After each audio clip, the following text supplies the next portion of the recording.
Persib Bandung akan bertanding di leg kedua melawan Ratchaburi dengan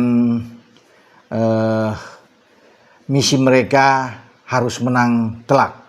Bukan saja mengejar kemenangan, tetapi ini kemenangan yang dengan skor yang banyak. Setelah kalah dengan 3-0 di leg pertama ACL2 di markas Ratchaburi, maka tim asuhan Boyan Hodak harus bisa menang dengan 4 gol tanpa balas jika ingin lolos ke babak selanjutnya di ACL2. Sekarang kan di 16 besar, mungkin akan ke 8 besar. Tidak mudah, walaupun GBLA itu selalu bisa memberikan kemenangan demi kemenangan dan Persib tidak kalah baik di Liga Super atau di ACL kalau bermain di kandang mereka. Tapi sekarang kan bukan kemenangan yang saya bilang tadi itu, tapi harus bisa mencetak gol. Nah, ini yang menjadi pertanyaan, apakah bisa Persib melakukan membalikan keadaan dengan 4 gol tanpa balas, ya. Dan kalau lawan bisa mencetak sebiji gol saja, ini akan lebih menyulitkan bagi Tom Hai dan kawan-kawan untuk bisa lolos. Makanya pertahanan yang tidak begitu oke dalam pertandingan di leg pertama harus dibenahi, dan pasti Boyan Hodak sebagai pelatih tahu, sudah mengevaluasi bagaimana kelemahan ya bagi timnya sehingga menderita kekalahan dengan telak saat menghadapi Ratchaburi. Ya. Mereka paling tidak ya Persib harus menang dengan 3 gol dulu. Kalau tidak bisa mengejar 4, 3 gol tanpa balas untuk menyamakan kekalahan mereka pada leg pertama. Sehingga ini yang membuat akan terjadi perpanjangan waktu, bahkan bisa diselesaikan laga di leg kedua ini dengan adu tendangan penalti jika skor itu sama, teman-teman ya. Peluang tetap ada, masih terbuka.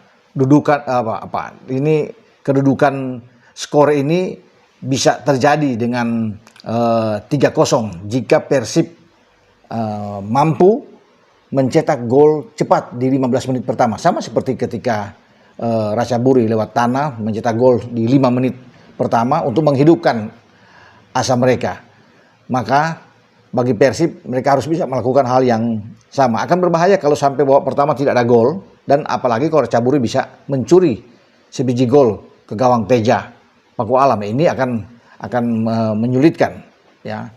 Persib pernah membalikan keadaan memang, kalau bisa dikatakan ya paling tidak di fase grup lah pada musim ini di ACL itu, ketika melawan Selangor ketinggalan dengan 2 gol, tapi kemudian ada Andrew Jung bisa mencetak gol di sana dan 2 gol dari Adam Alis ya, sehingga ini membalikan keadaan yang luar biasa di markas lawan.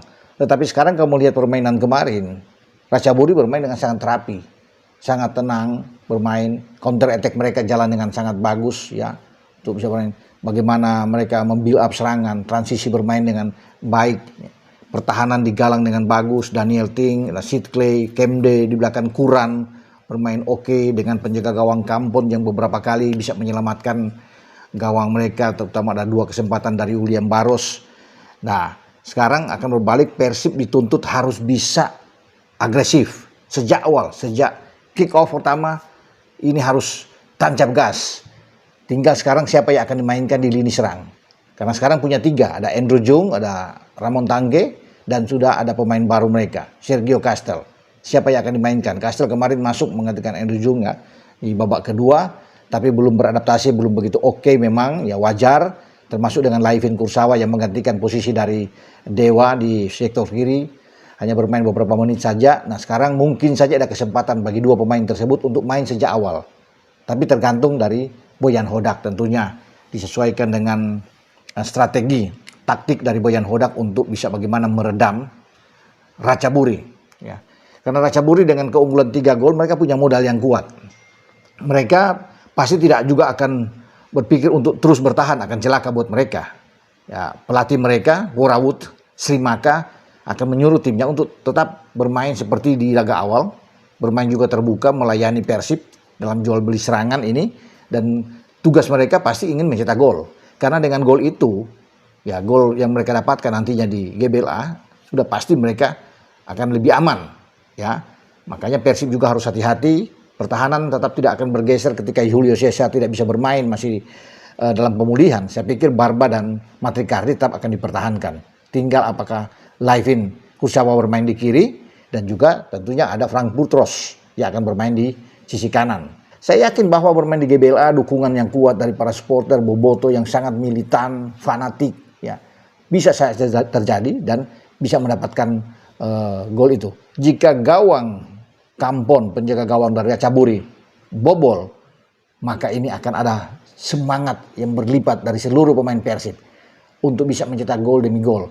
Jadi selamat berjuang bagi Tom Hai dan kawan-kawan untuk pertandingan leg kedua di ACL. Tuh dengan saya Bung Ropan.